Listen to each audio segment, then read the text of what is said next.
So South Africa's President Cyril Ramaphosa was literally cut mid-address while he was trying to give a speech on what has been going on in Palestine. And some of the things he pointed out include, releasing of, hostages, recognizing Palestine, and he called upon actually 142 countries as well to recognize what has been going on. He also recommended a two-state solution in Israel. And he also demanded that the United Nations implement international law that touches on human rights, and plus so many other heinous acts that have been going on in Palestine. The moment he was actually delving now deeper into some of the possible solutions, that's when the United Nations decided to mute his microphone. And I want us to just listen to that short that short transition towards his speech, towards the muting, and then we're gonna finish up. I would like to welcome the demonstrable groundswell of support for the establishment of the much-awaited state of Palestine by 142 nations.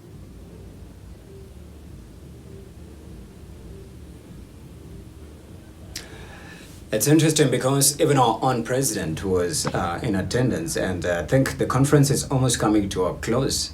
But what I understand is that Kenya has always played a pivotal role, especially when it comes to having its strong bilateral relationships with Israel. And Israel Prime Minister Benjamin Netanyahu has actually been on the spot. So many countries have been calling him out.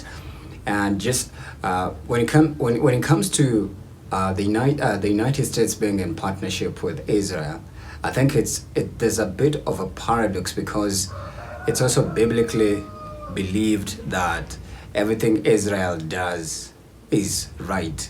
But because of what has been going on with the Hamas, and of course it's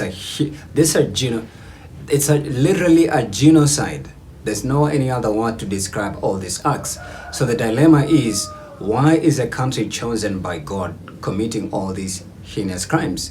And yet, it has almost, it's being backed by some of these superpower countries. And, and I think that's when as well you like to bring in characters like, the USA President Donald Trump. And I think it gets intense, because there are questions that are being, trying to be uncovered and unraveled behind the scenes. Is the USA besties with Israel, which a lot of people try to demystify, and you'd see even the Jewish people, the Zionist philosophers, and even the likes of Candace Owens, And I remember Candace Owens saying, Israel is an evil and wicked country. But in the Bible it says, Israel is chosen by God. So a little bit of question marks. What do you believe should be the possible solutions? Should Israel be still considered as, because it's controversial, and when it comes to things written in the Holy Book, I think that's when maybe there's like an interpretation of the outer meaning and the inner meaning, and then the spiritual meaning. And I think that's where lies in the dilemma. But the United Nations has been on the spot as well, and I remember our President William Ruto calling it to actually ensure that it recognizes these things and just humanize things. And despite the fact that just a couple of months ago the United Nations, moved its offices. Like a lot of their offices are now right here in Nairobi. I think around 4, or there could even be more here or less here. So what do you think?